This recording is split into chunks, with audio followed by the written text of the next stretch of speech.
Ladies and gentlemen, welcome to the Screen Rot Podcast, the podcast where we discuss the weirdest and worst content that's been rotting our screens and indeed our minds. Shout out to everyone who subscribes to our podcast over on Apple. What a platform Apple is, by the way. Shout out to everyone who subscribes on Spotify, another great user-friendly platform. We really appreciate everyone who subscribes to our channel on YouTube. Lovely to watch things sometimes. And of course, a massive shout out to everyone who actually pays their way over on Patreon. What a platform Patreon is, by the way. We have to give a quick shout out to the $3.99ers, the people who pay $3.99 a month. They're getting an extra episode of this podcast every week at the moment. We have to give a shout out to everyone who pays $5.99 a month. Not only are they getting an extra episode every week, they're getting a free hat to wear on their heads. A huge shout out to Eugene, who helps with our social media. He might be God. And now, most importantly, a big wink and a kiss to the ladies who listen, who are indeed some of the most gorgeous and sexy ladies in the United Kingdom of England. I'm here with Jake Farrell. I think the introduction of what a platform that is, by the way, is really getting us close to kind of overlap stuff. That's overlap areas. What a player he was, by the way. Sol Campbell uses that phrase. By the way. About places. Okay. So Sol Campbell leads a weird existence where he hasn't really been accepted by like football punditry. Yes. Do you know what I mean? I think he still does have visions of becoming a coach, but he does just sort of travel the world doing anything people pay him to do at the moment. But he ends up in sort of quite fun and exotic places. Like, I'm in India, by the way. What a place India is. What a place. Me and my mate Vish always talk about it because it's Vish from the Football Ramble, shout out Vish. Yeah, shout out football, by the way. My life. But it's a really classic thing in cricket. So like if an ex-cricketer or a celebrity is in the crowd at the cricket, they will cut to them and they will say, "What a player he was, by the way," or "Loves his cricket, by the way." I wonder if you can try at some point in this episode to drop that in. Yeah. Like, so I can think of someone who we're not going to give too much away. I don't know why. Everything's in the title of the video, but we're going to mention later on in this podcast someone who sings and also presents radio too. Yeah. And immediately I'm thinking, what a broadcaster! What a broadcaster they are, by the way. Welcome to the show, ladies and gentlemen. I feel like we've been on a bit of a run the last few weeks. Valente, great episodes. Yeah. Prior to that, we had Emotions in Life, Tim Cole. We don't know yet whether he ended up threatening us. Prior to that, AJ and Big Justice. We thought they were great episodes, so we hope you've enjoyed yourselves recently. And we really enjoy them, and it's always nice to be brought down by the people that comment on YouTube after the fact. I was going to mention that. Something about YouTube really invites arseholes. I think it's because you can't see much of their profile. They can just have a weird name, no picture, and say whatever the hell they want. And it's like... And then they can elect a US president. After that, it's all good. Brother. But yeah, but no, we're on a nice little run. We're doing extra episodes every week on Patreon at the moment. And I'm loving those. Those are some of my favourite episodes. I really like it. We've been doing tour diaries. We've been doing other stuff. Yeah, that's been a lot of fun.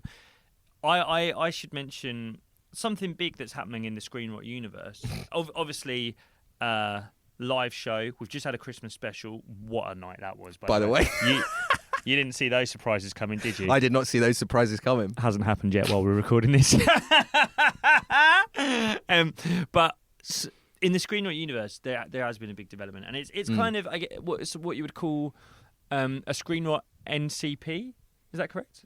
Non-playable character NPC. NPC, I think. Close enough. Yeah, NCP are those car parks. Yeah.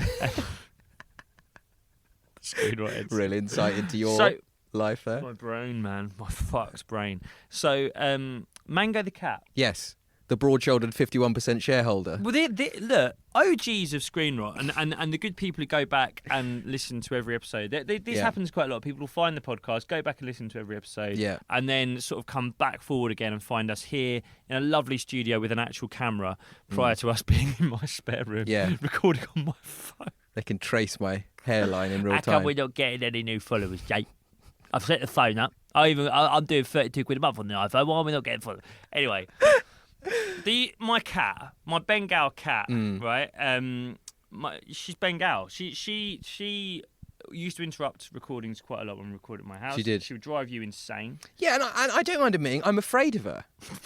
I am afraid of her. She's quite a vicious cat. I don't like cats in general. I think something about them is uncanny. Yeah. I'm not sure what it is. And I'm not ashamed to admit it. I don't like horror films, and I'm scared of cats. Sue me. Well... She would sue you. She'd do worse than that. She's nasty bit of work. Yeah. I've mentioned on this podcast before that she's horny. So she's teenage now. She'll be a year old in January. I'm 99% sure that's bollocks, actually. I'm 99% sure the horrible little fucking Polish witch who sold her to us lied. Don't love it when you include the people's nationalities in those statements.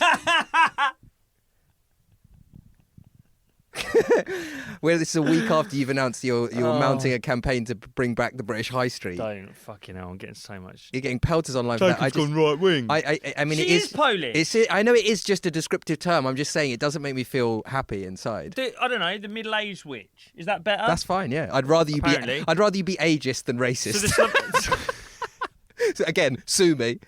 Actually, don't. I'll write that down. Put that above the wall. Yeah, we're ageist. We're not The racist. Drake meme. Ageist. Right. So you bought her from a lady of Polish extraction. And You suspect she was maybe fiddling around with the dates of birth. 100%. Yeah, She was like a week old when we got her. She was fucked, right? Which is part of the reason she's so mental. Anyway, she's horny. Why did 7 days? What? I thought you were going to say, she was 6 months old when we got her. Well, no, we thought she was like 10 weeks. That's how old they're supposed to be. Oh, okay, right. No, she was like She wanted her out of there as quick as she could. Yeah, well, because she was running a kitten farm. Okay. It was mental, man. She was creepy. I didn't want her near my kids. Anyway. You bought it anyway. You're there. Once you've done the drive, Right, doesn't so matter. I got the cat. The cat's been out, and the cat, as I've mentioned on the pod before, at the back door every night. Like there's this tomcat who hangs around our garden, and she's like, Just try and keep the mic in one place if you can. Yeah. All right. Don't then. Yeah. All right. she That's the wants thumbnail to sorted. waft So it that's in, fine. Right? Now that's been sort of going on and off throughout her PB. Do you know what I mean? As she's a teenager, that's what they do. She Wants to go to Iron Apple. Well, like, I've got a son. I've got a boy. Yes. A human, I should say, not just a cat, right? And look, I know when he's 13, there'll be crusty socks. I'm ready. I know. I did it. Of course he'll do it. He'll be up there, like Like a fucking paint shaker. Yeah. we'll go up there with the shovel, get him off the carpet. Yeah, It's hose him fine. down. I'm ready for it. And the cat, similar. But then a couple of weeks ago, it was like we woke up and it was like something had happened. Like she's actually like screaming now, like ah! like you know what's your mother sucks cocks in hell. What's that? The Exorcist. It was like that. It was like, ah, fuck me, Yeah. fuck me, lick me, like proper mad. And it's like I was like Lana, I can't work. I was in the spare room on my laptop, editing my comedy special. I was like, Lana, I can't work like this. I can't work because she's just lick me. So I was like, right, The cat, not Alana. the cat. Well, yeah. Alana's not. So I was like, you got to fucking sort this out. Right. 'Cause basically, when She's got to sort it out. Yeah, and here's why. Okay. Here's why. A, the cat was all her idea. You might remember, I was in hospital with stress-induced heart problems, which I again need to make a note on my phone to chase that up. I need to sort that out. But I was literally laying in hospital with stress-induced heart problems. I promise this is going to be under 12 minutes. And she texted me from the pub, being like, can we get a cat? My mate's mum knows someone with Bengal kittens just like 20 minutes from my house. It was in fucking Crawley. I drove for 2 hours round the M25, round a city full of millions of cats to get to fucking Crawley to go to this horrible little witch. Don't know where she's from, right? Anyway, so we get the cat, 300 quid. I was like, fine, it's your cat. You're in charge. Okay. I said, I'll pay. I don't care about money, but you're in charge. I was like, get her done. Get her splayed. I don't know what it is. Sort her out. Get her bits done. And Lana was like, no, baby. She's Take her reproductive organs away so she can't. Don't fucking word it like that. You make it sound like FGM. No, but just stop her screaming on a Monday. Yeah. I don't want that. No. So Alana, You've got your campaign about the British High Street to attend to. my missus is a midwife, and she's every mother deserves to have babies, Jakey. Human So I mothers. was like, yeah, right. Well, exactly. And I'm like, well, fine, whatever. So that morning, I'm like, she's screaming, lick me. I was like, I need to work. Mrs. calls the vet. The vet, I don't know whether she took her to the vet or whether the vet somehow worked this out over the phone. She was like, her loins are too swollen. She's so horny, we can't splay her. So Alana was like, well, we got to get her up the duff then. Okay. Alana goes on the Pets at Home website. Yes. There's like a forum bit. Okay. Where and I will insert screenshots. You can upload this. You never fucking do, right? Where what it is on the forum of Pets at Home, you can. It's like a dating website. You shop through tomcats, different tomcats, Right. to come and shag your cat. Okay. Right. And you would think it'd be a very kind of like sterile medical. You know, what breed are they? Blah blah blah. People call the cats things like Mr. Lover. And the language, unbelievable. Broad-shouldered stud, ready and waiting. Like you're breeding a racehorse. Wait, I feel like a cuckold hiring someone to come round and see my missus for me. Broad-shouldered stud, genuinely. Whoever had the over-under on minutes for cuckold references this week, it's minute 10. Drink. Everyone drink at home. Like, handsome stud in management position, ready to come and inseminate, desperate wife or whatever it is. And genuinely, she finds this person. Again, my missus doesn't understand British geography. She's like, it's just around the corner, baby. Slough. Not round the corner from where you are. And now, I've mentioned on one of these before that we used to try and get my dog up the duff. You did, yeah. Yeah. Now, you used to drive around Kent and Hertfordshire and Bedfordshire, my parents with our sausage dog trying to get someone. And it's funny, actually. We did my London tour date the other day, which you opened for me for. Yes. Shout out to anyone who came to that. Great night. My mum was there. She got chatting to a rotter. The rotters explained to my mum that I told that story on the podcast. Yeah. My mum and dad afterwards reminded me that the reason we did that so many times, the reason we had to drive around so often trying to get someone to impregnate the dog, is because the dog was genuinely so ugly that none of the male dogs wanted to shag her. That's not true. Mate, she was disgusting. She was bald. Anyway. So, my missus... Your fucking dead dog taking strays, literally taking strays, but taking stray bullets 11 years later for being bald. Amazing. You could have given her the True Geordie's hair transplant instead of you. So you go on there, you hire Mr. Lover. We hire Mr. Lover in Slough, 150 quid or whatever it is. Did that language make any difference? You said, I don't know, why are they using that language? Surely, though, they have a competitive advantage against the cats that are being described purely in medical terms. What, in the sense that we were more likely to go to them? Yeah. Did it not pique your interest a little bit? I can't see this broad-shouldered stud. I think there was a bit of that. There was also the fact that he's Bengal as well. He's a Bengal. So it means you're purebred. I nearly called him Bengali then. I was like, yeah, that's a different Bengal. thing. Yeah. Yeah, I don't know. But I thought it would be a case of just drive over there, put them in the same room as each other for a few hours, and then drive home. Yeah, like with your dog's experience. Alana left the cat there for a week. Oh, right, it's like a hotel. She spent a week getting cocky down, getting dicked down by some Bengali. I don't know if that's all right. It's a Bengal cat. By a Bengal cat. She got dicked down by a Bengal cat. Buckshot. Taking buckshot from a Bengal. There's a phrase, there's a saying apparently in comic books, which is that every edition is someone's first edition, i.e. always make it a good edition because you never know who's picked up a comic book for the first time. Someone's logged on today, their mates have gone, you know what's good? I know that guy, yeah. I love Skinner. Let's find out what people got to say. I like Tom Skinner. I like the Screen Rock podcast. They've had to listen to you for 15 minutes going, my cat's getting... What is it? Dicky down? Dick down. Dickie Dawkins? Cocky down. Backshot. I'll let that off. Anyway, ladies and gentlemen, we'll get going. Is she pregnant, by the way, or when will you know? She is. She's up the duff. Yeah, I mean, she's eating more. She's irritable. But the good news is that in the new year, we're creating a new tier of the Patreon, $19.99 a month. You get a kitten in the post. Make sure you put your addresses on the Patreon. Look. Patreon is up and running. There's extra episodes there. You get a free hat when you sign up. You know it makes sense. Live shows, there would have been an update about that at the start of the show. I'm on tour in the new year, going around the country with him in the side saddle. We're going to have some great shows. Most importantly, let's get into this episode because we've got a meaty one this week. God. I mean, a meaty one's a good way to describe it. It's a meaty guy. It's a meaty topic. It's the King of Essex. It's maybe, I think, one of the most polarising and interesting figures in British history of the last 5 to 10 years. 100%. And it's someone that our patrons voted for. So it's one thing with the patron. The Illuminati top tier get to nominate people for us to talk about. Then everyone on the Patreon votes. This guy was voted as someone we should talk about. Ladies and gentlemen, it's getting near Christmas. In the season of goodwill, let us talk about Mr. Tom Skinner. Abosh!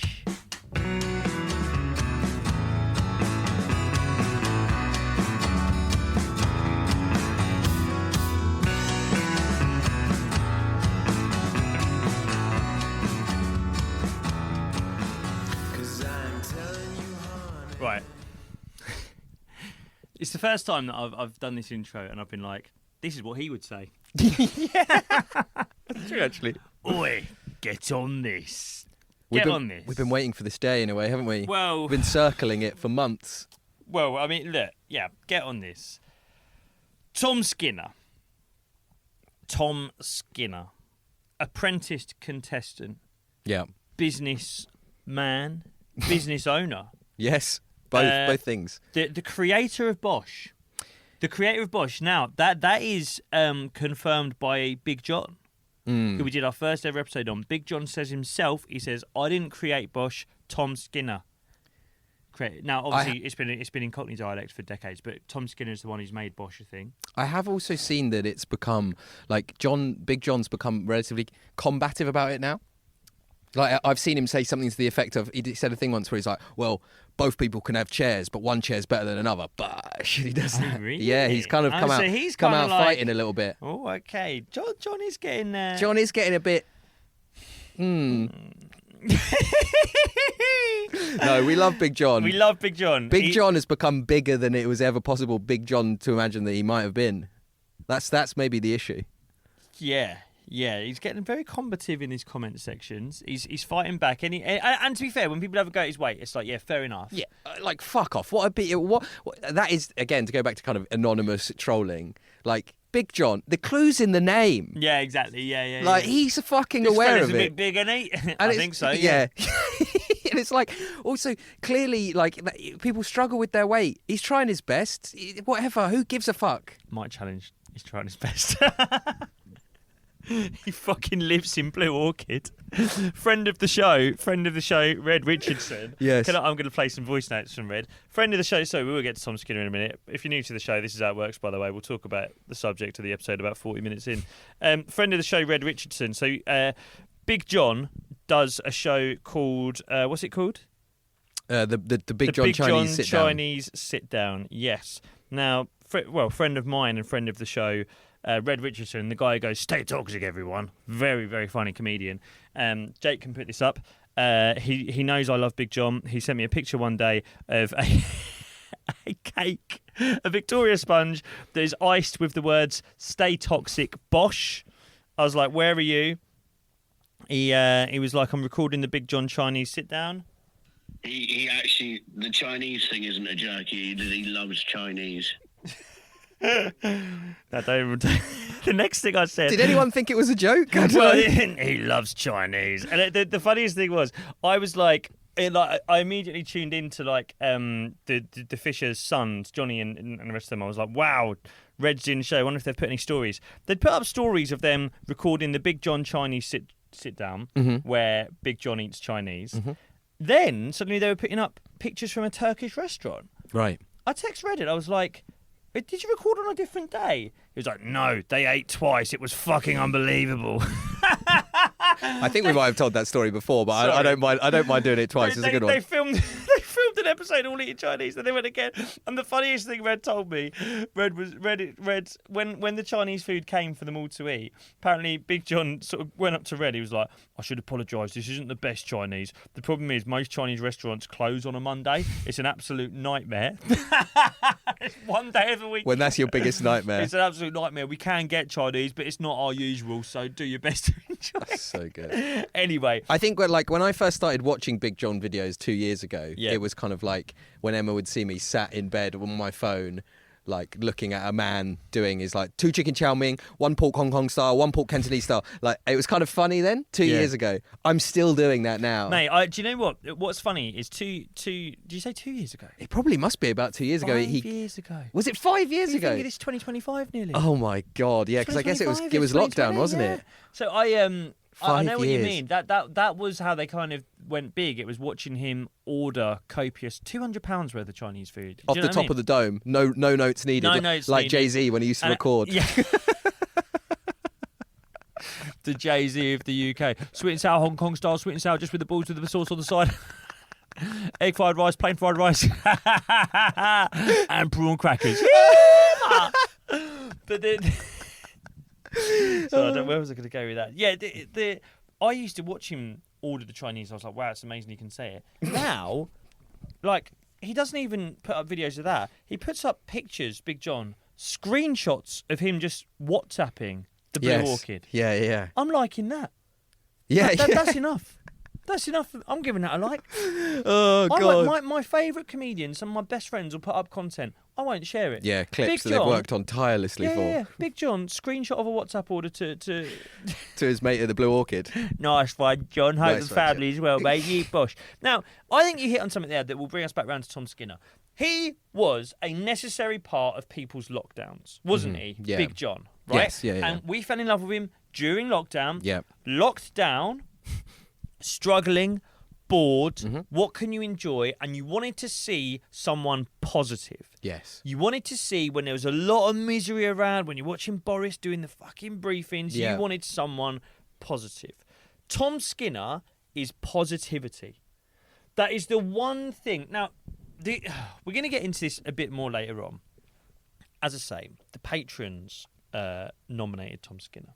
The patrons wanted us to talk about Tom Skinner. And it's quite clear the undertone of what they want us to do or say about Tom Skinner. Yeah. In the same way that, I don't know, if you're in prison, there might be an undertone of the skinniest guy in prison coming up to you from a safely padded room and going, "Why don't you go and punch the big guy?"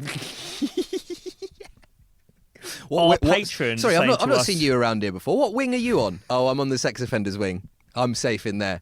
Okay, and you want me to go after the big guy that's head of the biggest gang member. Okay, It'll be fair funny. enough. Yeah. It'll be funny. I actually think that's a perfect analogy. $5.99 a month if you punch the gang member. That is a perfect analogy for this podcast. Where's my hat, by the way? We are the newly arrived person in prison. The Patreons are on the sex offenders wing, and Tom Skinner is the head of the prison's biggest gang.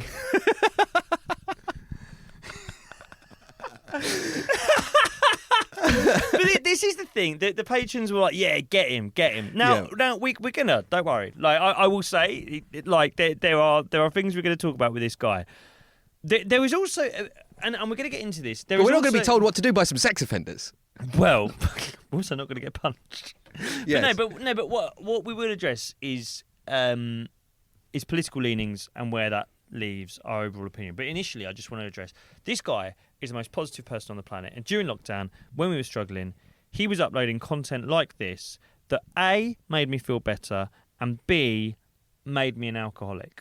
Let's watch this. This is what the first clip is from lockdown, and it's Tom Skinner encouraging you to do something. Relax. Don't do it. Drink a Stella when you need to. Relax. Don't do it when you want to come. Relax. Drink a Stella. That's you know it make you feel better. That's good. Relax. Drink a Stella.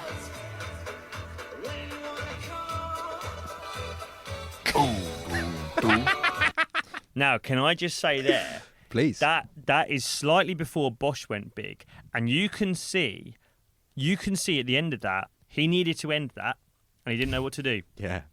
You can see, do you know what a good businessman does? Finds a solution where there's demand. Yes. That is what a good business mind will do. He didn't win The Apprentice, but I reckon he would have watched that back. And at the end, when he's going, he's found the rhyme, relax, drink Stella, you know, it'll make you feel better. And then at the end, it's Frankie Goes to Hollywood. It's one of my favourite songs. Mm-hmm. He doesn't know what to do, and he just sort of goes, do. How good would a Bosch have been there? What did Tom do? He created the Bosch. If he records that now, that's a nice Bosch at the end of that. When Tom Skinner becomes the Prime Minister of this country, and then some kind of... He could. And then he becomes some kind of benevolent dictator, like in 1984, where they go back, or like Stalinist Russia, where they like scrub people out of pictures, or they like make them look thinner or stuff like that. He's going to go back, and all of his videos, there'll be a Bosch in there. In 2028, when he's the dictator of this country, that Stella video will end with a Bosch. I mean, I'm thinking of the Trump parallels here. Ties to The Apprentice. Yeah, Dents boys. Well, okay, let's get on to Tom's appearance. Oh man, Tom I love how he looks. Fascinating looking guy. One thing that doesn't get spoken about enough with this guy: perfectly blonde hair, beautiful blue eyes. Yeah. He's what it would look like if you pumped a Barbie doll full of testosterone. It's like. He's kind of gorgeous. I agree. Do you know what I mean? He's kind of like beautiful. And there's something in one of the clips we'll come to, one of the most famous clips that we'll come to kind of towards the end. He's kind of he has a very mischievous smile, I think. Yeah, he's very boyish. Yes. He's very, I would imagine, I don't know if you still get this now. You know you used to get like Cosmopolitan magazines unlikely heartthrobs of 2024. 100%. I suspect if you ask a lot of the women in this country, honestly, Skinner, they'd be like, Yeah. Big time. yeah. Yeah. Oh, yeah. What, with the big hands? Yeah. And like the I think that was what helped him gain such popularity. Like you say, particularly in a dark time for everyone. Everyone's stuck at home and everyone like not knowing what to do with their lives. He's completely positive. Yep. The kind of boyish smile. He'd been on The Apprentice. He didn't take The Apprentice too seriously either, did he? Well, he was kind of a bit of a favourite because he was a bit Sugar of a... loved it. Yeah. Sugar he was a bit of a Jack loved the him. Lad. I didn't bother including it, but like, because I want to focus on him as a content creator, which is the last sort of 5 years really. But like, Skinner got sacked by Sugar, but when Sugar did it, it was very like, I don't want to have to get rid of this guy. And I think the exact words Sugar came out with was, if I was going into battle tomorrow, I'd want him by my side. Fuck yeah. You kidding me? He looks like a great white shark. Of course you would. Look at him. That's a great image as well. Just like us in a war, a newly declared war against the French, with Tom Skinner as president. Oh, who's that next to him? Ladies and gentlemen, Is that we're Sir going Alan to Sugar? war with France. It's early. It's a Monday. I'm at Dino's Cafe. I'm having a roast dinner to get ready for a lovely war. And you know me, I don't look when I pour because I'm the absolute governor. It bars. There will be a nuclear strike at midday. That's But no, amazing. he has got like broad shoulders, and also, I mean, his physique. Yeah. I think he might be the perfect British man. like he's so strong. I mean, it's kind of similar to the way we described AJ, from AJ and Big Justice, the dad who's like a wrestler. Yeah. Skinner's got a bit of wrestler's physique. But I think there's also something there's something likable about someone that kind of looks appealing but clearly doesn't do too much. What do you mean? Like he doesn't go. He's not trying to be good looking. Well, he's not trying to like have a good body. Clearly, he loves a Stella. He has Mate, cottage he pie. fucking trains. He trains, but he has cottage pie for breakfast as well. So Well, yeah. it's like it's... Also, we should say on the gym, by the way, and again, it's one of the sort of political leaning things that people will want us to kind of get about him. He did a tweet once being like, all this knife crime and everything that's going on, I've tried to open a gym in London. They won't give me any funding. My gym that will get youths off the street, stop a bit of knife crime. Why can't I get a bit of funding for the Abosh gym? I'll just pay for it myself anyway. Abosh. Someone pointed out, they were like, your gym's in Essex. Oh, yeah. He's not But particularly... he does train. He does train. He's strong, and train. he does a very physical job. We're going to get onto the job in a minute, but I think a lot of his job is still shifting and selling mattresses. Yes. So he's super strong. And yes, and there is also, like, we spoke off mic about the difference between him, like, Bartlett and Humphreys are in this impenetrable business-to-business sales, selling stuff you can't touch or feel. He is still he's a retail guy. People like that about him. He is a retail. He buys something for one price and he sells it for a higher price, but still a price you can afford, and he takes the difference between those two numbers. Yeah, exactly. And that is appealing in this day and age, where it's like derivatives and stocks and shares and going to war with France with Alan Sugar at the helm. Like, that's appealing. That's fun. Well, and that's the thing about this guy. I mean, I'm trying to think. We spoke about the death of the high street. You spoke about the death of the high street. I won't stop speaking about the death of the high street. To anyone that will listen. This man is the high street. Yes. He's a walking, talking high street. Yes. Like that's what Tom Skinner is. He's a high street. Yeah. And it's the interesting thing with a lot of these, like, because he's a businessman, right? That's his whole thing. I run a business, ladies and gentlemen. I run a business. What does he do? Bit of this, bit of that. Yeah, but then, like, that's the thing. Is like, what does he do? It's like, yeah, a bit of it. And there's like, no. What do you do? Yes. Now there's Bosch beds. Yes. I think he's still doing Bosch beds. I'm not going to. Bosch beds and Bosch mattresses are still going, I think. Bosch mattresses are still going. He's got a Bosch gym. Mm-hmm. He's also maybe one of the busiest TV personalities in the UK. I think that's what funds most of it, to be fair. But I mean, like he's, there's another comparison to be made, which is kind of Porky Parry. Like, like you can get him on. I mean, there's a clip we were going to talk about later of him being on Good Morning Britain. I tried to find him by just searching Tom Skinner Good Morning Britain. He's on every week. Yeah, he's on a lot. He'll talk about anything, but he will do it, and like. He's insanely positive. Yes. He's sort of big and bolshy in a way that maybe people don't always like. Do you know what he reminds me of, Tom Skinner? He reminds me, and I used to go on caravan holidays when I was younger. I mention that all the time. When we were about sort of 13, 14, we started going to like Mallorca, Gran Canaria, places like that. And I take my kids on package holidays now. Mm. A lot of the time, you go on a package holiday and you get around the kids' pool. Yes. I know what you're going to say, yeah. Yeah. There will be an English dad Yes. who's gone a colour that the European dads cannot go. No. Like a kind of reddy brown that's only possible Yeah. to English skin. Like a newly fired brick. Yeah. Like one of the terracotta warriors. Terracotta's the word. Have you been out in the sun, or were you round the back of home base a minute ago? There is a colour that an English dad will go. Mm-hmm. They will have a flat, like a towel that's like either a flag or has got a football club on it. Yes, almost always Spurs. They will have a silly hat that their wife insists that they wear because they're getting burnt. They will have kids. They will be the loudest family at the swimming pool. 100%. He is that dad. Usually, he is the concentrate that you would usually dilute to create those dads. He's that concentrate. Sometimes that dad has appointed themselves like the unofficial social rep. That mate, fuck yeah, that's it. They're It's the organising unofficial pool tournaments and stuff. It's almost like what that guy does. That guy always realises that there is a slight discrepancy. There's always some kind of discrepancy between what the hotel provide and what all of you expected. Right. And they essentially become a union leader where they unionise the swimming pool. We want to have a table tennis tournament. Can we have a table tennis tournament? Or they because the thing is what these guys often have, and the reason I'm saying this, by the way, is because every time I go on holiday, I'll spot these guys.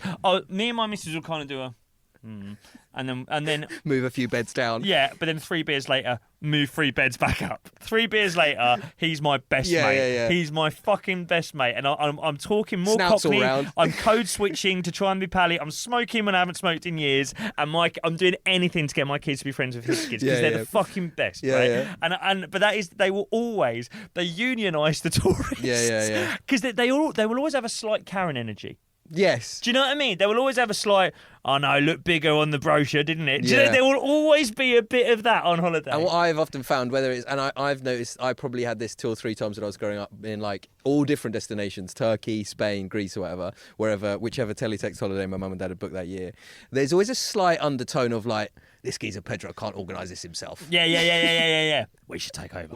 They're encouraging mutiny. That's what they want. I want to have a 5-a-side football tournament. This geezer's not going to sort it out. and oh mate, and there'll be a football tour. And what will often happen, like I've noticed recently, it's a lot of darts. Yes, darts. And what pool. will happen is this guy will go up against the reps at darts because this guy plays darts in the pub, right? And this guy will be like, I play every week. Don't worry. You can imagine him doing a video. You can imagine Tom's going to do a video where, ladies and gentlemen, I'm on holiday with Tenerife. I'm in Tenerife with the kids. We're having a good time. And I'm playing darts with matey boy over here who works at the hotel. I'm going to absolutely batter him. And then what will happen is you won't realise that matey boy who works at the hotel has been doing this every single day for 5 months. And he'll kill him. Yeah. Like he'll destroy him at darts. And then the English dad, you'll be like, I'm worried you're going to throw a dart at his head. There's always it's always like an undertone of lingering violence. It's like when you hang around with the naughty kid at school. This is a laugh. This is a laugh. This is a laugh. He's got a knife. He's chucked a dart at someone. But that's I love that with Skinner. And what you kind of get a little bit, and as we reference, you know, the videos he does now. Do you know it's funny? I was doing my research. There was one from like lockdown where not long after Relax, Drink Stella, where like his numbers must have just started going through the roof. Right. And someone had obviously said to him, do this. like keep filming yourself. Just fucking I mean now he puts up like 3 reels a day. He's like fucking Jeremy Fragrance. But back then I think it was quite new to him and quite like, oh, what's all this? Oh, people like it when they just see videos of me on the internet. But yeah, and I think in terms of like, you know, you kind of referred to there's a bit of polarisation or there's been an arc in terms of how much he's liked or disliked or provoked certain opinions. That is just a bit of the general arc with fame. I think. I don't know that it's specific to him. It's like someone does something that is kind of unintentionally like, oh shit, people like this. I'm a magnetic, charismatic personality. I do this thing, then it becomes a thing, and I'm in the cafe every day, and I'm shouting in the cafe every day, and it just kind of that's how I feel about him. He doesn't really inspire the same level of antipathy to me because it's just like he's become too big to fail. Do you know what I mean? Well, yeah. That's why people dislike him. We'll get onto that. I do believe. I don't think a lot of the people we cover will go, they've been trying to get like famous like this for years. I don't think that was the case with Skinner at all. So much. I think it was much more accidental than that. I think he was having a laugh in the like that's the kind of video I think he would have sent to the group chat and gone, oh fuck it, stick it on Instagram. Yeah. And then it started going big. And then it was always a thing of like, and ladies and gentlemen, I'm off to work at Bosch Beds. Well, you could get a Bosch mattress 20% off this week. So he was always just trying to fuel his business. Yeah. But again, you're like, what is the business? And he drives a very nice car. Yeah. He lives a nice life. Yeah. He's clearly got a bit of cash. So you go, what is the business? This is... As far as we're able to tell, this is the business. Good morning and happy Wednesday, you lovely people. Now we're down Bury St Edmunds, the sun's shining and we're out on a stall grafting and we've got some fantastic lines just for you. And look, we've got Dave, these collector's bears. These are £50 of anyone's money anywhere in the country, £25 a day. And of course my favourite line, the crystal glass champagne flutes, £1 a box, 2 glasses a box. And listen, a Tommy's get a flat cap, I'll wear them every day, £10, 3 colours, grey, navy and black, Abosh. Of course, the Yankee candles area. We've got pants ready for Christmas. We've even got Nike Air Force One. Pants ready for some Fred Perry trainers. We've got polo shirts as well. And we've got the lovely hair straightening brushes, cases of Vivian water, and this cases of water? the Sif antibacterial wipes. These are £3 in Sainsbury's, £1 a pack here today. It's all cheap. So whatever you're doing, come and see us in the market, have some deals, have a great day, and whatever you're doing, go and smash it. Abosh! That's easy to sneer at. That is easy to sneer at. You could look at that and go, fucking businessman. He's in Bury St Edmunds selling 2 champagne flutes for £1. What would happen if you or I lived in Bury St Edmunds? If one of our girlfriends would send us out to get something from town, we'd come back and we wouldn't come in from the car immediately. And either Emma or Lana would go, what are you doing out there? And it'd be us hiding £25 teddy bears in a garage, or us not wanting to know we've bought 3 boxes of Air Force Ones. Have you got a flat cap on? Yeah. Because I'm buying it. Yes. This is for whatever you want to say about Tom Skinner, and it's not just the tat he sells at market stalls. It's the whole persona. It's everything about him. You might say it's garish. You might say it's this. It's that. I'm sorry. I'm buying it. Yeah, I don't mind it.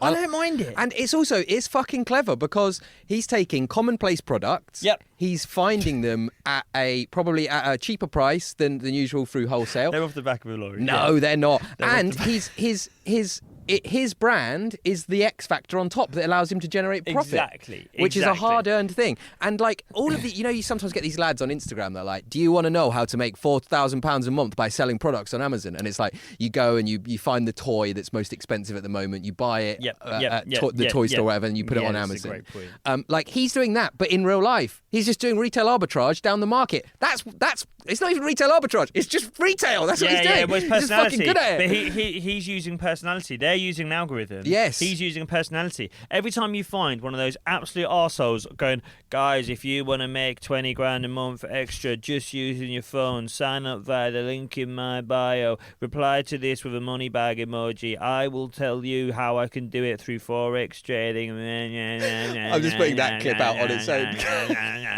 And it's the most boring shit in the world. And the thing is, like, it's basically a pyramid scheme where they would have signed up to another one and someone would have gone, well, the actual way you make money from Forex trading is by convincing fucking morons to sign up to buy Forex trading just like you did, right? They are talentless, charismaless, fucking vacuums of men. Yes. Hidden behind a fringe and a Nike Tech fleece tracksuit. They have nothing. This man is what retail was built on. Yes. You are not buying the product. The high street. You are buying the personality. That is the high street. And what I want to skip to next is, like, he just speaks like a market trader. It doesn't matter what he's talking about. Right. Like, he's in persona all the time. So we were talking about Big John earlier. Mm-hmm. Yeah. Now, I don't know what's going on behind the scenes. I don't know what money's changed hands. I don't know how it's worked. Right. But I do know from a good source, Big John gets all of his Chinese, and it's not Red Richardson, by the way. Sorry, Red. The stuff I've done to Red over the years. No, I know from someone who lives in Essex, so Big John always goes to the same Chinese, the Blue Orchid. Yes. Big John has been talking about the Blue Orchid for 5 years. Yes. Big John has been filming himself making orders for the Blue Orchid. Big John's son has become a very successful videographer, shout out Kung Po Media, and films food from the Blue Orchid regularly, to the point that I've been reliably informed that the Blue Orchid have doubled their prices. Their prices, and you cannot get a table at the Blue Orchid where it's so busy now. Wow, that's sick. I don't think Big John ever planned that. No. I don't think Big John's paying for many meals at the Blue Orchid. Oh, I bet he's not. If they've doubled their prices and you can't get a table. I do wonder if there's some brown envelopes going under the table at the Blue Orchid. Hey, Mr. John. Easy. We'd like to speak to you. No, that's got to go. I'm doing Italian. Okay, right. No, I'm not being racist. I'm just incredibly bad at accents. We want to speak to you outside the back of the restaurant, Mr. John. I understand your Instagram videos are making us a lot of extra money. You take this brown No, envelope. that's definitely got to go. It's not Chinese, it's Italian. I'm It trying to be sounds like Tony it. Soprano. It's not working. I'm not racist. I'm bad at impressions. The point I'm trying to make is that, like, I think I put the idea in your head and then you started gravitating towards it. the right-wing devil on my shoulder. This way. No, look. What the point I'm trying to make is, if a charismatic man from Essex tells you to do something in 2024, you fucking do it, because they have a skill, they have a gift of the gab. You might have seen videos of Eddie Hearn when he was younger. Yeah. He was basically a market stall tradesman. Mm-hmm. And similar thing with Eddie Hearn. Bit of a geezer, went to private school. I spoke to someone. I've researched Tom Skinner big time. Right. I spoke to someone who went to school with Tom. Great at school, apparently. Really? He did get excluded. He got kicked out of. Allegedly, we don't know that for sure. I'll get the text if you want. No, well, that doesn't prove it, does it? Shout out Ginger John. But he, anyway, Purdy from Edinburgh. Okay, one of his mates went to school with Skinner. Oh, right, so it's 3 steps removed. It's only 3 steps removed But from the truth. basically, this guy who went to school with Skinner was like, he was a really nice guy at school, like really good. Got kicked out eventually. Sort of disappeared for a bit. Next thing I saw him in, I think it was Blue Water Shopping Centre, selling knockoff Towie bags. That's amazing. Because he's got the skill. Do you know who else has got a bit of the gift of the gab, bit of the sale? Are you going to say yourself? I am. I am actually, yeah. I am. I worked in retail for a long time. Yep. Yeah. I've managed to fucking rope you into this. That was the Yeah, hardest sell I've ever done. Fucking hell. We're talking about people being mugged off by people on the internet. I need to start a support group. Me and the lads doing the retail arbitrage. My name's Jacob Booley. This is a message to Jake Farrell. If you want to make upwards of £400 a month, reply podcast. 3 years from now. I will teach you. You'll have scars on your legs from a Bengal cat chewing on your shins. But in 3 years' time, you could be making £400 a month. You're going to need a lot of hats. But Reply podcast to this message. That's fucking hilarious. Oh my God. I was like this. I wanted to be like him. Mm-hmm. I wanted to have the kind of market stall gift of the gab. When I was at school, do you remember when we were at school, there was those like Livestrong bands? I do, yeah. Yeah, and then... For charity, famously. For Wonder where this is going. Go on. And then Thierry Henry did a Kick It Out one. Yeah, the racism one for Nike. The racism one, again, charity. I managed to get them off of eBay. I managed to get a bulk of them from eBay. Yeah. I got ones that smelt of fruit. Wow. Yeah. They weren't attached to any particular cause. They were just wristbands. Well, yeah, the cause was me. I bought them cheap, set them up in my locker at school. I did deals like 2 for a fiver. People would use their dinner money, and I'd sell. I'm raising money for bald sausage dogs. You want to buy one of these? My dog can't get shagged for love nor money. I need buy one of these things. Go on. Now, Mr. Hawley, I see you're doing some good business in the common room of the school. I understand your little bald sausage dog wants to feel pure pleasure. If you want to make extra money from the Blue Orchid restaurant, what we could do. He's doing Italian, everyone. He's definitely doing Italian. Enough. Now, what I want to point out next is he just can't stop talking as a fucking market stall salesman. Yes. He went on a very big podcast a year or so ago. He should just be saying, I went on this podcast, it was great. He sounds like he's trying to sell you a football pundit in this video. Yeah, 2 other people from the extended Screen Rot family, if we'd like to call them that here, with Mr. Tom Skinner. How we doing, you lovely crew? Look at Nev. Overlap with the absolute legends. Look, Gary Neville, Jamie Carragher, we're going to get on the biz. Abosh! If he said to me, 300 quid, you can come for a beer with me, Neville and Carragher, I'm paying it there and then. Yeah. Also, like, people Very like specific that, number. 300's your upper limit, is it? For why 300? I guess it's a large number. Exactly how much is in my current account today. If he said to me £327.96, so go for a beer with him.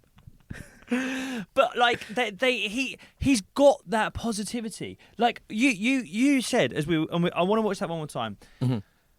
I don't know if you've ever been around someone as positive as him. As come on everybody, we're gonna have a good time. We're gonna smash Monday. I've had a shepherd's pie at 4 a.m. It's all gonna be all right. Bosh, right? The positivity is so infectious. It is like being on drugs. Yes. I want to watch Neville one more time. Watch Neville in this clip. Honestly, I like if you'd believe he's on gear. Right. Like he can't stop moving where he's so enthused. How we doing, you lovely people? What's he doing? With the He can't stop smiling. legends. Look, Gary Neville, Jamie Carragher, we're going to get on the biz. Abosh! They nearly fall over their circuit at the end. What we've, I suppose, touched on in previous episodes is that, like, how everything has become social media to an extent. And in a way, social media, what we mean by that is to a certain extent sales, right? It's like getting people's attention Getting and people getting to them sign to up, right, getting people to getting follow. So it's like, in a way, it's like these skills that were harnessed on like market stalls or in Blue Water Shopping Centre. They've basically been able to mainline, him and Eddie Hearn being two good examples of like, they've basically been able to mainline this kind of sales skill into British popular culture to become like completely ubiquitous within popular culture. 100%. And in the same way that walking past them at Blue Water, you'd be attracted by their attention. They'd give you a little, oh, wait, you want to buy one of these hats or whatever. 100%. You can't avoid it. The whole country is now Blue Water. Exactly. Nowhere is safe. No, well, your phone screen is Blue Water. Right. Like, it is. That's where you do your shopping. The fucking high street is dead. That's where you do. But I think, like, what you're saying there, I think some people manufacture themselves for social media, whereas some people, social media was manufactured for them. Oh. Do you know what I mean? Thank you very much. Last week with the ship bell, everyone. Sorry, it's coming next week. And stop messaging me about it now. Fuck off. The amount of people. If you need a new bell, I'll buy you a new bell. We'll buy our own bells. If that guy wants to buy us a bell, we will take it. Yeah. No, you bought one, but you forgot it today. Get that in. No, I like some people, like AJ and Big Justice. When we did an episode about them, and then we saw behind the scenes how they were going, no, make sure you say this first, then say that first, then that. I don't think Skinner ever has to do that. No, I reckon he's a consummate I don't think he's doing professional. many second takes. No. Do you know what I mean? He has been walking around speaking like this his entire life, and social media is like, oh my God, thank God people like him exist. Thank God people like Eddie Hearn exist. Yeah. Eddie Hearn, do you remember there was that no context Hearn thing? Yes. Where he was just so built, like there was just, because there's hours of footage of Eddie Hearn being interviewed by Coogan Cassius, because that is Eddie Hearn's main job. Like, if you went through Eddie Hearn's schedule, it'd be like, yeah, a lot of £1 million deals are being done in the background. I'm just sat around talking to Coogie Bear for most of the day. But he says more funny stuff in those interviews than most normal comedians say in their whole career. normal comedians, All comedians. all comedians. Yeah. There's no one is as funny as that, and it's the same with Skinner. And like the thing is with Skinner, it is an irresistible magnetism. The amount of charisma he's got, the amount of personality he's got, he's fucking funny. And in the same way, that if I saw him by a swimming pool, I would initially go, Alana, darling, we should have spent a bit more money on the bloody all-inclusive. This is why I told you we should have done Mykonos, not bloody Falaraki. 2 beers later, I'm sat with him going, yeah, let's fucking convince Pedro to do a dance competition whether he likes it or not. Ye bosh, okay? And if they don't have a barbecue tomorrow, we're going to set fire to a bin and Tom's going to cook sausages on that instead, isn't he, kids? Come on, kids, stop crying, kids, right? That, like, no one can resist it. There are people in this world who cannot resist the magnetism and power of Tom Skinner. Mm-hmm. He's got some unlikely friends. Yes. And we're building to that. Yeah, this is good. This, by the way, and this guy who we're going to talk about now, Rylan, what a broadcaster he is. I actually mean that, though. Like, yeah. We're going to talk about Tom Skinner and Rylan now. Have you ever listened to Rylan's Radio 2 show? Yeah, it's great. He is born for that job. Mm-hmm. He is one of the best disc jockeys that the BBC has ever seen. Let's watch Skinner and Rylan. We'll get to the politics of Tom Skinner in a minute, but before we do, I know everyone wants us to get to that, but this is just an example of him out on the lash with Rylan. How we doing, you lovely people? It's Wednesday night, right? I'm in Little Italy in Soho. I've come to see my pal. What are you dressed like that for? It's the barbecue over here, isn't it? What are you doing down here? I'm Cowboy Ken. Rylan's got leather trousers on, for those of you that Why aren't not? watching, in some like knee-high boots. So, like, I don't know why he's just like this. We're out having a glass of wine, loving life, been grafting hard all day. Anything else you want to tell me? Okay. No, he ain't gay. He's only gay. Have you been gay? Shut up. Here's about the Abosh cake. I'm saying. Listen, we're on the beers, no ideas. Have a great day. Abosh! Okay. Now, Ryland is clearly hammered Yes. in that. But what you get at there is the fun side of a very geezerish working class guy who gets in a funny friendship with a very camp gay guy. Yeah. That is a good pairing. That's a great pairing. That is a lot of fun. That's documentary level. So you know Graham Souness? Yeah.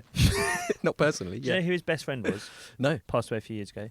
Dale Winton. Really? They had that exact friendship. They had that. And by the way, Graham Souness, I know people don't like him because he's seen as being a bit of a like Brexit ball sort of defender, and he's one of the most charitable men in football, and he would spend seemingly most weekends him and Dale Winton doing charity dinners together, charity galas. But they were that kind of relationship. And you mean to tell me we've had 7 fucking series of Jack Whitehall and his boring fucking twat dad, and we could have had 7 series of Graham Souness and Dale Winton. Going around the country. Unbelievable. But you'd send these two, Ryland and Tom Skinner, on a voyage of discovery. Yeah. What a laugh that would be. And I had it. When I was 18, here we go. When I was 18, I went to Faliraki.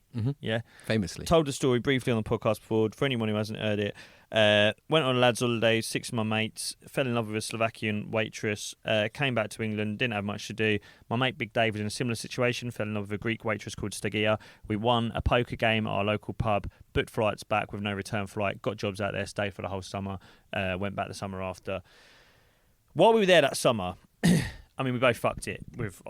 The Slovakian girl was cheating on me, and Stagia was just gutted that Big Dave came back, to be honest with you. And so what would happen is, like, we got jobs at bars, and we were mates with all the other people working at that bar and the other bars and everything like that. But what would happen is every week there'd be, plane loads of new tourists that would come over, want to be your mate, you'd shag some of them, and then but you'd get pally, right, and you'd hang out for a week with them. And there was a group of Welsh girls that we got very friendly with, right? And I mean like friendly, like we were matey with them. We'd hang out with them all the time. Right. We'd meet up with them in the daytimes. We'd hang out at night. But they had a gay guy with them called Ashley. Now, I don't mind telling you that my mate Big Dave from Olsey, Olsey born, Olsey bred, strong in the arm, thick in the head, Yes. right? That guy hadn't had a gay friend before. No. At 18. Yeah. 18. We were kids, right? I don't know, genuinely, I don't know if anyone in our school had come out.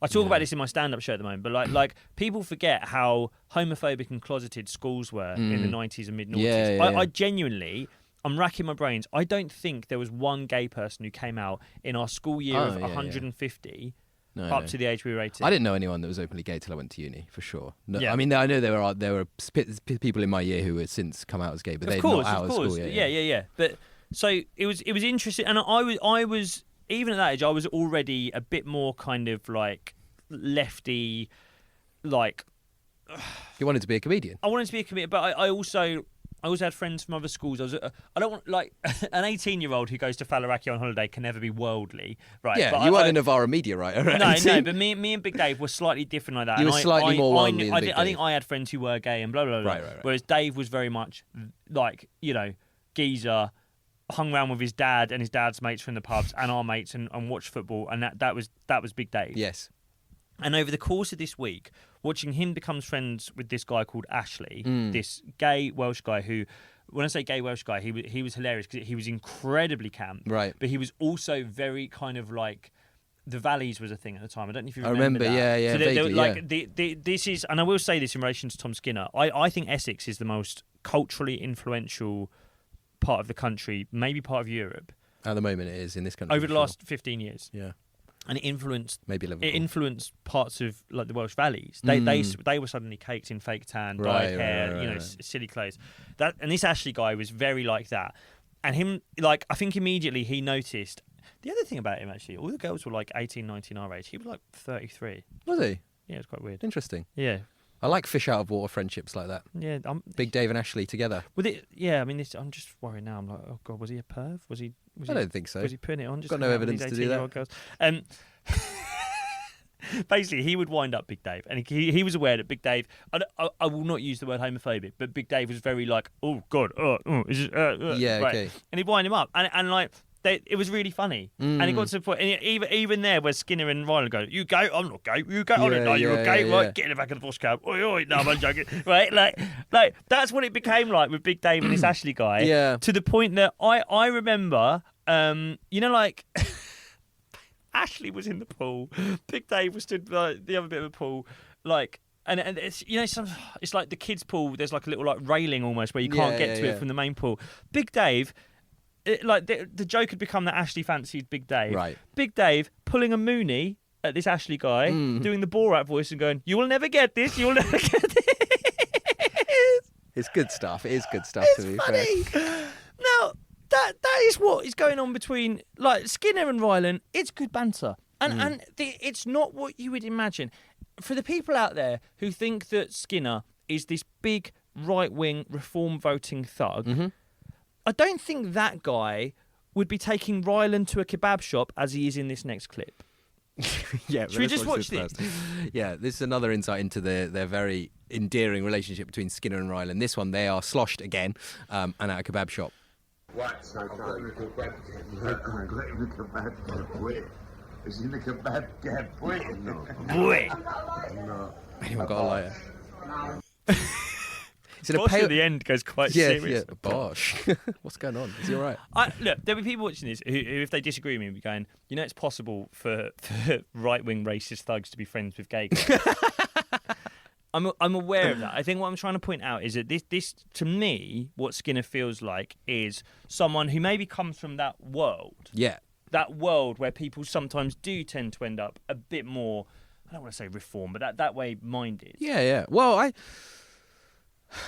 think reform is even too strong. I think it's just like the basic social outlook, and not to be like, again, we're Billy Elliot or whatever. We grew up in Stevenage and Arlesey, it's not like the kind of Thanet or whatever, but the basic social outlook of where we grew up, of people where we grew up, is kind of soft C conservatism and like roughly social conservatism. I think more economically, I think people are slightly more progressive and left wing. Oftentimes, people are in unions, people that own their own businesses. Yep. People want a fair taxation system. But like the things that I sometimes see people digging Tom Skinner out for are things that I think basically every single person above the age of 30 when I was growing up in Stevenage thought. Like all of my grandparents were from working class backgrounds, and all of them, apart from one of them, voted for Thatcher. All of them.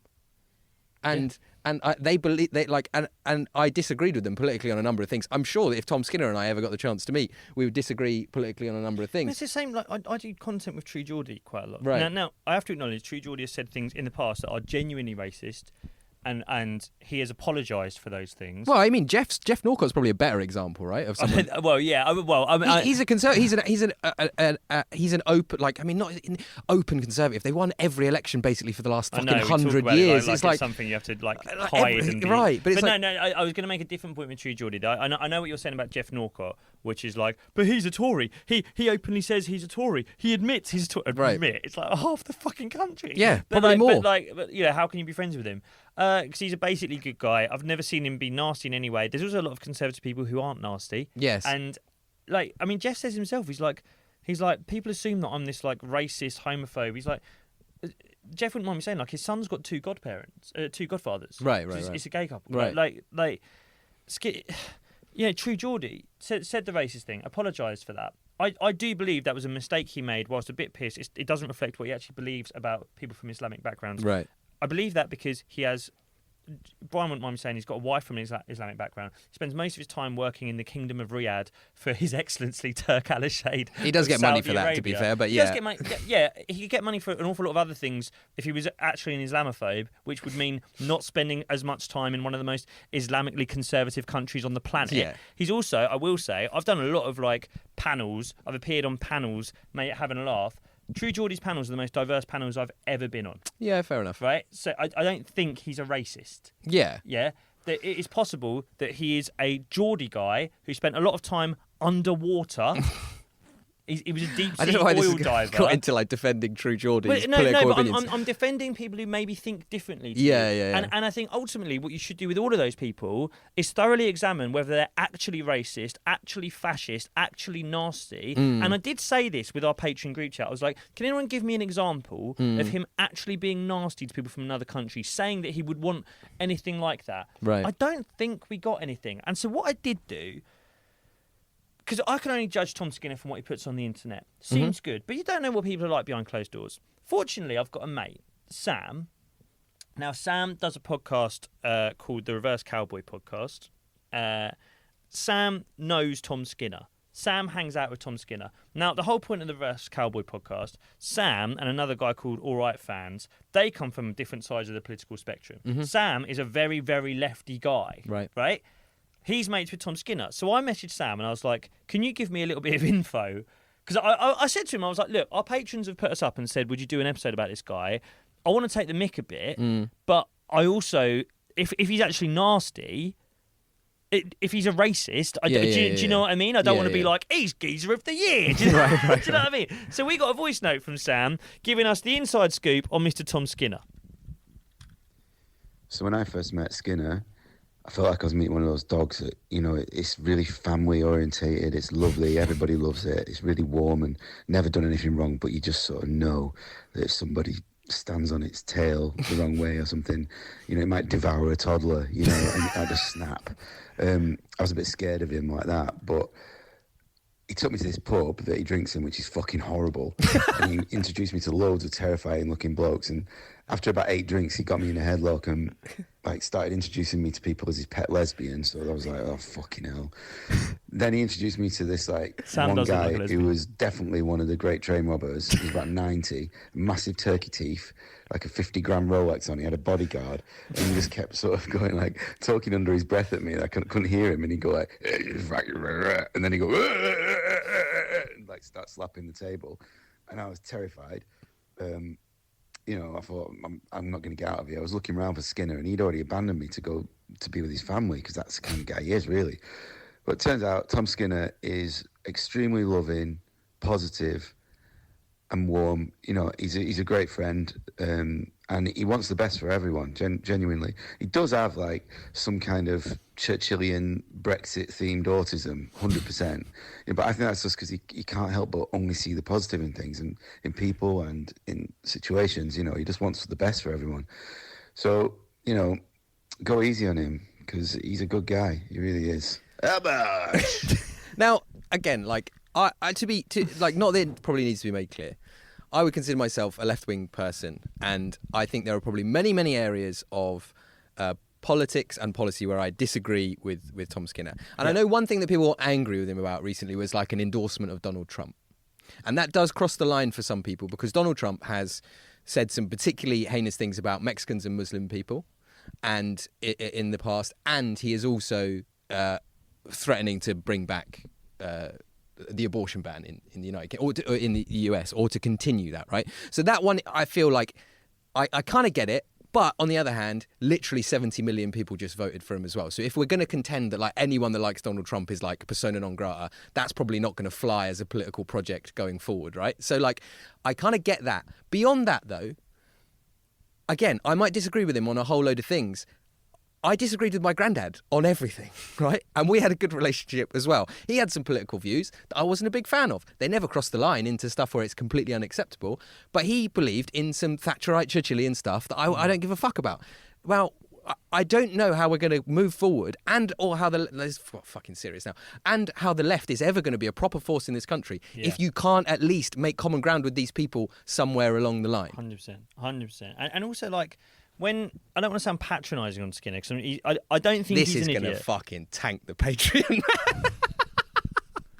I don't want to sound patronising on Skinner, because I don't think he's an idiot, right? And I do think, I'll be very honest with you, I do think he knows what he's doing. I do think he probably plays up the geezer side. He plays up that side. And what I would worry is that maybe he allows himself to appeal to people who do have genuinely nasty beliefs. That is maybe one accusation you can make. Maybe you could say, you know what, mate? Maybe you should look at how many Reform voters really do love you. And when you are just like, England's great, blah, blah, blah, maybe consider that. I mean, there's one clip Should we do it? The Good Morning Britain one that we've left out so far. Yeah, I think. I mean, we could do that. We'll do that. Yeah. I just want to quickly watch this one because this is maybe, in terms of his nationalism, this is the most famous bit, and this is. I think with this, if I was to challenge him, I'd be like, you have to be careful how many nasty people watch this and see what they want. You're to see, validating yeah. what they think. I also do think he's just being a wind-up fucker here. Yeah, so he's on Good Morning Britain. They're having a debate about whether you should be allowed to be proud to be British or should we be ashamed to be British, I think is the name of the segment. And he's obviously on the side of being proud to be British. And Ed Balls is on there and a commentator called Narinda Kaur, and she's talking with Tom Skinner. Primary and the secondary schools, because we said we will not allow the English flag and St George to be taken by the far right, stop it being a BNP thing. All of us owned it in our community because we were proud to be English, proud of the flag, proud of St George, proud of defeating fascism. All the things you're saying we should be ashamed of. No, I'm not saying you should be ashamed of that, and I think that was a great thing you did. Those voices are too low. We need louder voices like that. But actually, you're saying... You were just laying into me. No, because because the straight argument you went to is, well, we defeated fascism. We That's did. almost the get out of jail card. You can't keep getting out of jail card. And actually, I do worry for the coronation. In no sense is that a symbol of See, that, you know what that is? nationalism or That's just racism. kind of ignorance to me, because you're waving it around, and I feel it's... Don't start with me. Listen, look, I'm proud to be English. I've come in here to say that, yeah. There's a million things. Like, I don't think that just because of a few wrong uns that are far right... It's not a few wrong uns, it's a lot. Listen, the majority of people, yeah, should be able to be proud of where they come from. Like, It should. Now, I just want to say, when he does say a few wrong uns, he specifically refers to the far right as wrong uns there. I will also say, when he endorses Donald Trump, I don't want to sound patronising, I don't think he's read that far into his policy on abortion. I don't think he's doing it because he hates abortion. I don't think he's doing it because he wants women's body to be controlled by other people. Right. I don't think he's that bothered by Mexicans. Right? Do you know what I mean? No. Apart from when he's in Cancun and then he loves them. Yeah. Me and Paolo over here, we're having a game of darts. Now, the thing I will say is he's specifically saying, and I quite like what Ed Balls said, by the way, which is that we actually have to reclaim some of these symbols of patriotism from the far right. Yeah. My mate Funny came... that he's making that point while Tom Skinner's just like... Anyway, I know. Debate. It's a bit messy, but and it's happening at 7:30 in the morning. My mate Kane, I want to shout him out. When the BLM movement was happening, I remember, you might remember, Black Lives Matter. There was a lot of protests and demonstrations in London, and there was a lot of far right groups who came down to quote unquote defend war statues. Bollocks were there. They were there to try and create fights with people who were fighting for a more progressive and less racist world. And my mate Kane was like, I'm going to go to the Black Lives Matter march. And I was like, I'm going to wear an England shirt. And I said to him, I was like, that's fucking stupid. I was like, you're covered head to toe in tattoos. You've got tattoos on your face. You've got a skinhead and a beard. We sound like, if you listen to me and Kane speak, we don't sound like we're on the good side. Do you know what I mean? And Kane was like, no, fuck it. They're not allowed to have the England shirt. That's ours. And people who want to fight for a better world need to see us wearing the England shirts, and they should be allowed to, it's their shirt as well. They're part of this country. Right. And this when we champion things like winning World War II and being a liberating force for good in the world, it's by defeating fascism, not promoting it. Earlier on in this interview, I mean, he didn't say any of that. Earlier on in this interview, she says to him, why are you proud to be British? Yeah. His exact phrase was, because being British is good. I like fish and chips, cups of tea, going to work, and Stonehenge.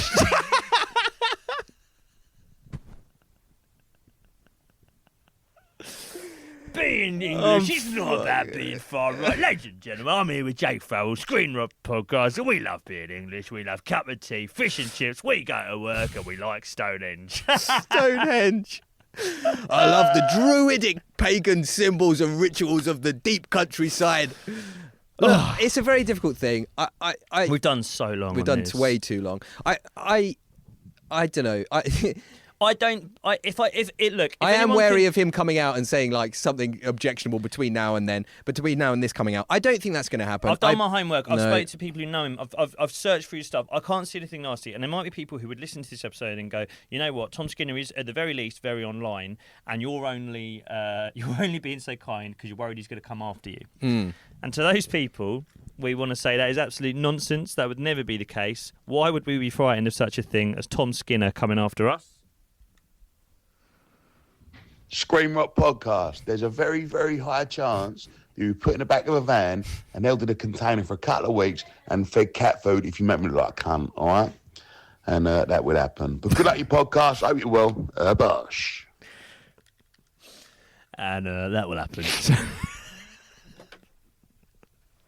So we hope we haven't made you look like a cunt, Tom. We also hope you haven't said anything racist in the meantime. Yeah.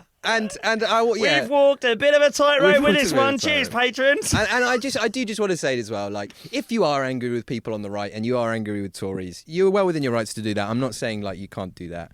I'm just saying, how are we going to move forward if people like Tom Skinner can't be welcomed into the fold as someone who, by the sounds of things, behind the scenes, is about love and positivity? And other than that, if you want a bald sausage dog to come around your house and get shagged, do get in touch with us. You know where to find us. We'll see you at the Rotties if the podcast is still going and the patrons haven't deserted like rats from a sinking ship by then. God, it's easier when we talk about Bevo, isn't it? Anything else you want to say? That'll do. All right, up the Rotters. Bosh.